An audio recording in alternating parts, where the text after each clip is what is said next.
Yeah, we just got word that this vehicle is traveling north on 107th Avenue now, coming up on Van Buren. Yeah, and from that vantage point, when we saw the officers throw out those stop sticks, it almost looked as if perhaps it may have nailed one of the tires. It was really, really close, kind of hard to see from our vantage point, but we saw a little bit of smoke.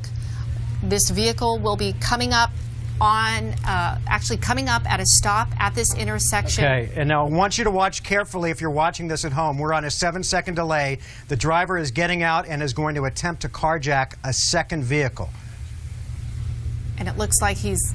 The door is open. Yep, they're pulling the driver out, and Andy, sure enough, he gets out, and he's now in this white pickup truck that you're looking at as he sideswipes that reddish SUV and continues on through the intersection. And Andy, the driver now getting more desperate. Yeah, unfortunately, you know, the stop sticks couldn't stop him, and he was able to get to another position and now take another car. He's showing that he's actually has no regard for other people's safety or life, and he's become a real danger to the public. So law enforcement's going to look for an opportunity as safe as they can do to try and take him away. Hopefully there's nobody else in that truck that he's driving now. So perhaps now he, as you pointed out, he's in the median and the turn lane in the wrong way, driving through the median. This driver now, as you pointed out, Andy, and it's worth repeating, will dictate how the police respond. And we understand that he is now on the frontage road, heading east, just alongside I-10. You have to think, thank goodness, he did not harm that lady who was in this pickup truck right here. And Andy, for our folks watching at home, the driver of that pickup did exactly the right thing. If you're ever, God forbid, in a situation where you have someone trying to carjack you, you get out and you give them your keys and you move on, correct? Absolutely, Mark. It's a great point. You know, the best thing to do is to just get out of the way. You know, unfortunately, you know, he's still active, but at least nobody else at this point has been hurt. But you're absolutely right. That woman did the right thing, and that's what someone should do. The problem that could arise is if he tries to get to another vehicle with someone that actually is carrying a weapon or has something in there, there could be some kind of a violent confrontation. So hopefully, you know, law enforcement's looking for that opportunity to get him out of that before that happens. And the actions of the suspect will dictate what the police do now. And so now, as we watch this driver, who's now has gone from an Audi to this white pickup, becoming more aggressive, committing a carjacking or a truck jacking in this case, driving erratically, will that change the tactics? You say he's forcing the Phoenix Police's hand almost. Will that, how much more aggressive will Phoenix PD become? Well, it all depends upon what any additional intelligence information the police are able to ascertain now. Someone will be going through the suspect vehicle, see what's in there, try to identify some more about him. Hopefully, if there were any other weapons that they may have been left in that vehicle, but we don't know what's in the truck that he hijacked either. With hopefully the person that was in that truck didn't have a weapon there. The truck, the white truck you see there, the pickup, is now heading south, has gotten off the freeway, and we're either on 43rd or 35th Avenue, and this is how this chase started. And Andy, if you're the driver of this truck getting on a surface street, is this a bad move? Well, by the way, we're talking with Andy Hill, formerly with Phoenix PD. He's on 35th Avenue and heading south. Go ahead, Andy. Sorry to interrupt you. Yeah, it's any move. As long as this guy is still moving in a vehicle, it's a bad move because there's just so many different things that can happen. Now, right now is an opportunity where someone may try and get involved, and innocent people need to stay away because law enforcement may go after him if they're close enough. If not, then they won't. But they're waiting for an opportunity where they can actually box him in, and then he won't be able to get out. And because of his actions, he's been threatening, with his horrible driving and kidnapping in essence, and hijacking. It may not have a good ending. Yeah, that's what worries me. And also, we see a lot of kids from Carl Hayden High School milling around the streets after they've gotten out of classes for the day. And now you're in an area where there's a lot of folks walking around, not only students. Could be on Fillmore right now. We're trying to get you the cross streets on exactly where he is. But he's heading into what looks to be, Andy, a more residential area as he continues, or she. We don't know who the gender of the driver, but some close calls with drivers there as this person is obviously very desperate to get away after some sort of a stop was attempted after a robbery. And it's so scary when you're going through the residential area. Obviously, the speed limit around there is about 35 miles an hour. You don't know if there's going to be pedestrians going, crossing the street or what have you. But now he's going to get back on Van Buren. So obviously, a major road here. He's going to be coming up on a major, busy intersection. And going the wrong way, I might add, through that intersection, which has disaster written all over it. Just past 35th Avenue on Van Buren, narrowly missing vehicles right there at that intersection. Not a lot of cars right now, though, where he is headed on Van Buren. In a good way, this is a good thing that there aren't too many cars around him, but now he's turning right again back into a residential area, which this obviously is so scary because, again, you see people walking right there. They could easily get hit if they're not paying attention, or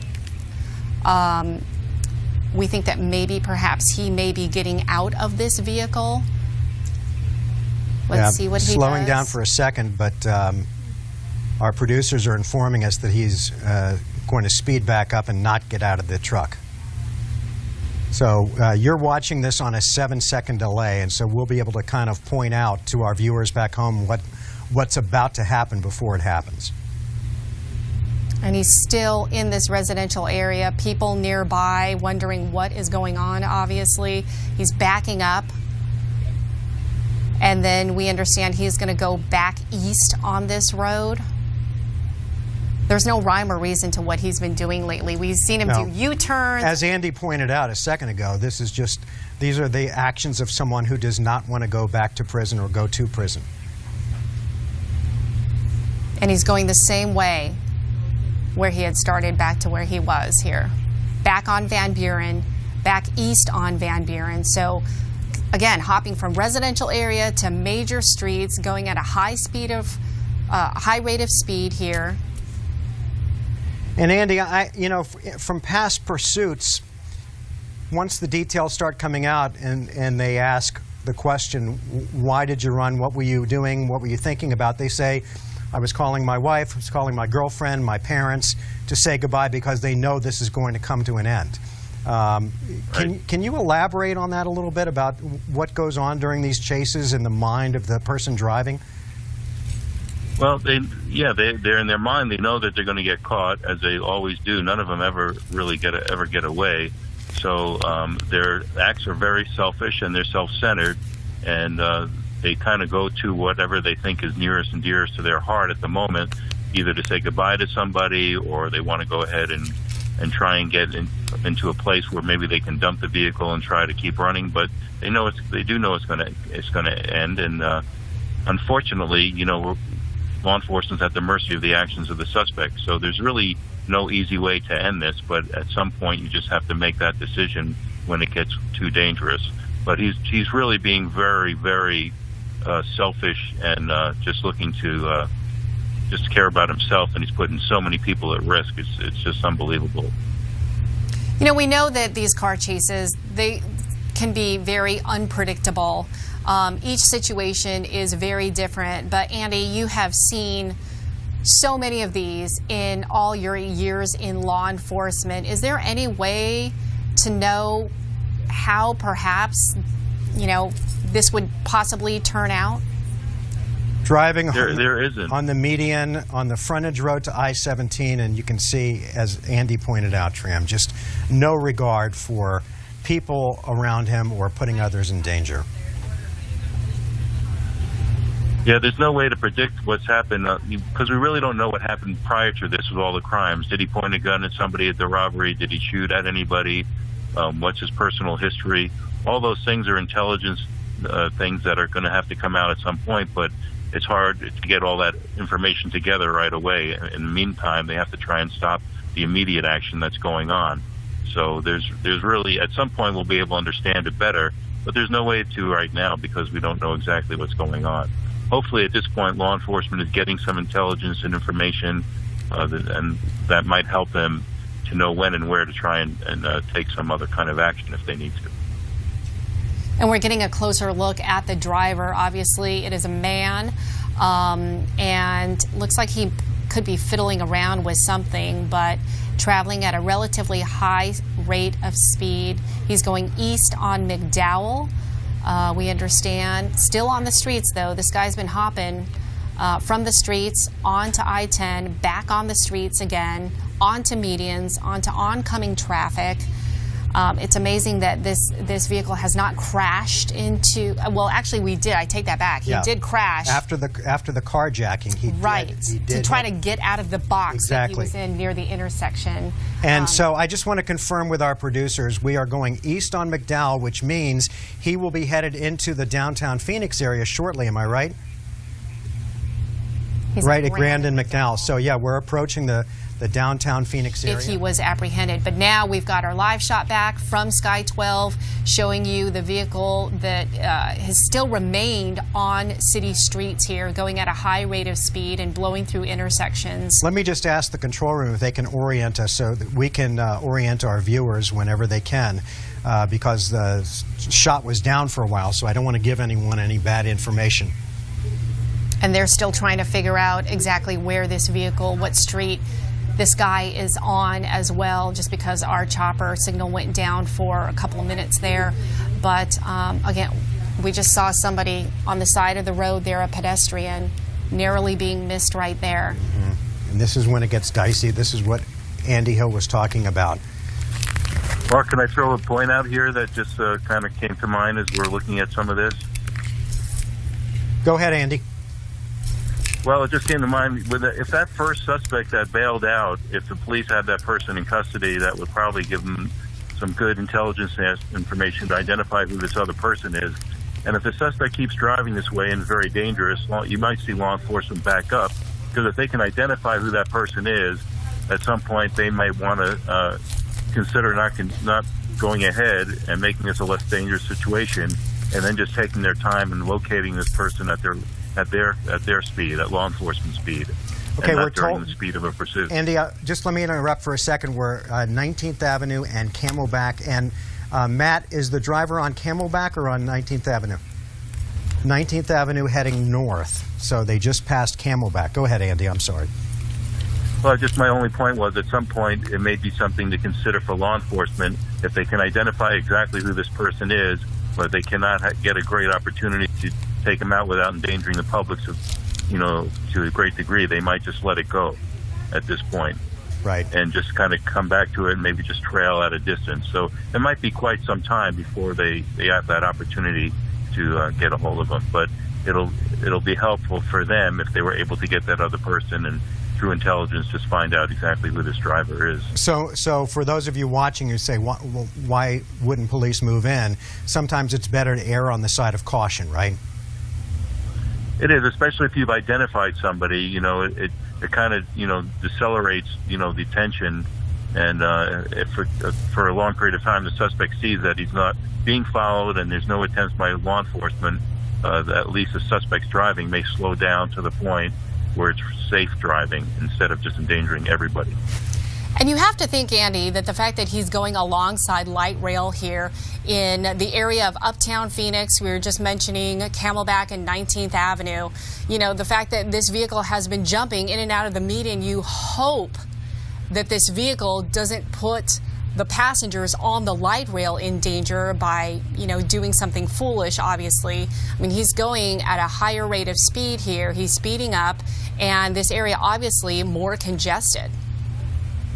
Yeah, he's not taking any slower driving tactics, so, law enforcement's got to keep their distance, but they've got to also stay, parallel or stay close enough to be able to move in if necessary. It's a very tough situation to be in. So it's almost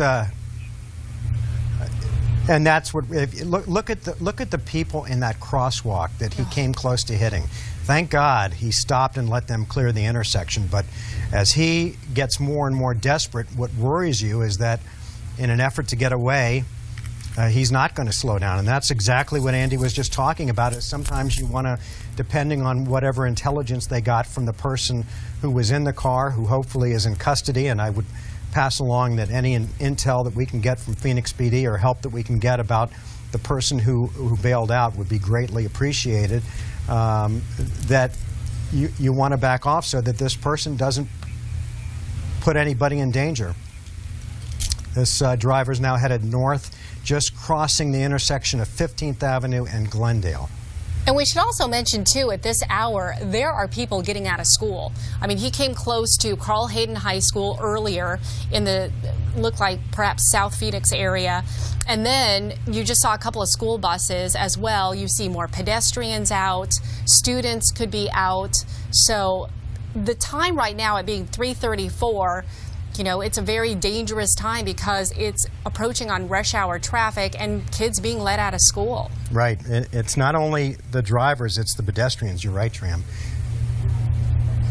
And heading north on 15th Avenue, coming up to a very, very heavy residential area.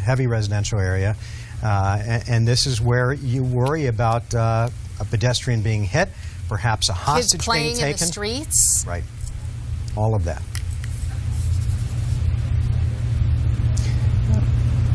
And Andy, again, just to reiterate, Phoenix PD tactics would be to allow the driver of this car to dictate how this all comes to an end. Based on what you're seeing now as he heads into a residential area, will things start to escalate because he's putting more people in danger? You know, it's hard to say because there's just so many variables that go on at the same time. But the suspect's actions will continue to dictate the police response, and then at some point, you know, law enforcement's going to have to make a decision, or you know, to change their tactics. Right now, if they're continuing, if the tactic is to wait this person out and just stay and keep an eye on that person, keep your distance. Hopefully, they'll stop and give up. Perhaps there's something going on we don't know about. Maybe the suspect has a phone. Maybe law enforcement has already gotten the information from the other person who this is. Maybe they're trying to talk to that person, the suspect on the phone. I mean, we don't really know enough, but they're going to have to keep abreast of every single thing going on, and at some point, you know, make a decision how they're going to finish this if they need to, or they're just going to continue waiting. And then that's the constant moment-to-moment process that goes on. And Andy, if they are laying back a little bit to allow this to continue, would that say to you, based on your experience after years with Phoenix PD, that they have determined that this guy is extremely desperate and dangerous, and so it's better to let this sort of see how it plays out versus trying to force something? Yeah, sometimes that's in your favor. I mean, the risk is that, you know, something else happens and that might not have happened, but obviously at this point the actions of this suspect indicate that he's willing to, you know, cause damage, to put other people's lives at risk, and to take a hostage, to hold somebody at gunpoint, or to threaten their life. So you're dealing with, you know, the highest circumstances. On the side of the suspect giving up, if he hasn't hurt anybody at this point, he's much better off stopping now and just dealing with what comes forward, rather than putting his own life as well as everybody else's in danger. The driver just turned west on Dunlap and is coming up towards 19th Avenue. And we're being told from by our producers that he is now turning into an another extremely heavily residential area, and getting off of, I guess it's good, getting off of Dunlap. Yeah, but these residential areas are always so scary because you don't know if kids could be in the streets. You know, it's usually 35 miles an hour. You've got school buses letting these kids off. We saw this vehicle pass by a couple of school buses. Let's recap you on exactly what's been happening for at least an hour now. It's been over an hour that this vehicle started in the West Valley, and right now it's turning onto 19th Avenue North. And so this chase, it started in the West Valley. This guy went on streets, and then he proceeded to carjack another vehicle, which is the one that you're seeing right here, this white pickup truck. Luckily, the lady inside that truck, the driver, she was okay. She freely gave this person the truck to just take off in. That's when, as he was getting out, he swiped another vehicle trying to get out of the intersection here. And now this vehicle has gone on I-10 and back on the streets now through on Central Hatcher, Phoenix. just to pass along to our viewers, eastbound on Hatcher. Not a lot of room in this area, I can tell you from experience, to maneuver. And our picture is frozen again. Yeah, okay, it's unfrozen. We're in good shape. And we understand this pickup truck will be coming up behind a school bus. And like we were saying, this is the time when kids are being let out of school. So again, very dangerous, not just to regular drivers trying to get home or get places, but obviously a lot of the school kids that are around the area. Andy, this has gone on for at least an hour and a half that we know of. Is he sort of coming up on the time limit that you give someone like this, or is there nothing set in stone? No, you can't give in to that it's been long enough, unless the actions of the suspect indicate that he's getting more dangerous or more likely to do something else, like trying and carjack another car. So you just have to be patient and wait, but the circumstances will dictate it, and they'll make the best possible decision that they can make, which of course is always going to be under question because there's so many variables. And we just passed Peoria, is what I'm being told. And again, the driver of this pickup has been leading police on a slow speed but dangerous chase, at times going through intersections, through traffic lights, through traffic signs, driving on the median, driving the wrong way, at least one carjacking that we know of. So we know, the one thing we can tell you is that this person is desperate, is dangerous, and is now headed, Matt, did you south on 15th Avenue, but we're being told that the driver will back up and start going the other way. Which is very familiar of what he has been doing for the past hour plus, is that he has been doing U-turns. He's been a number of times going one way and then literally putting it in reverse and going it the other way. Now he's back into what looks like to be residential area once again, trying to evade police, heading west on this road. It looks like it could be Mountain View Road, but again, going very fast in a residential area. And I'll just pass along something that Andy said a couple of minutes ago, and this is so true, that as this guy continues to go back and forth basically on residential streets, eventually winding up back on 19th Avenue, is these things you're never going to evade capture. It's just a question of when and how it ends. Does it end with no one hurt? Does the driver get hurt? Does he, God forbid, hurt someone else in the process? But in the end, this driver will be caught and this chase will come to an end. And the longer it goes on, the more inevitable that becomes. And based on other chases that we've followed, he's already exceeded his time limit. So we'll see what happens as you watch this along with us as this chase continues to unfold. But this driver, we can tell you, has put many, many people in the West Valley in danger today, pursuing what appears, running from what originally started as a robbery. We don't know the details of the robbery, but we do know that earlier, about an hour ago, someone, possibly his accomplice, bailed out of the car. And one thing to note too, Mark, when you talk about putting people's lives in danger, it's actually kind of surprising as you watch this whole thing unfold, is that he hasn't hurt anyone just yet, considering the close calls that he's had with pedestrians right there in a residential area. He has driven by students near Carl Hayden High School as well. He didn't hurt the driver, the original driver of that pickup truck that he had carjacked, thank goodness. But now he's come to a stop. Okay, now you can see him motioning to someone or talking to someone in another vehicle. We're not quite sure what this entails, whether he's saying get out of the car. He's reversing. We don't know if these two people perhaps know each other or if they're strangers, but in a very odd fashion, once again, he's putting it into reverse.